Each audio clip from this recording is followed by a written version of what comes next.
U Hrvatskoj sad se pravi okret, jer nam stiže domovinski pokret. Pa vam mogu kazati istinski, stigao je pokret domovinski. A predsjednik divne stranke ove, Miroslav se Škoro braćo zove. Poslušaj me moja majko stara, divan čovjek da mu nema para.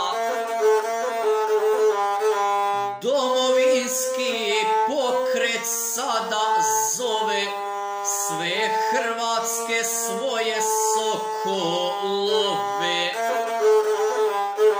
Da se stane di triba stati, HDZ nam neće upravljati.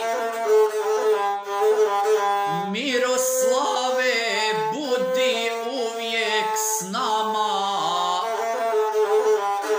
dragi Škoro.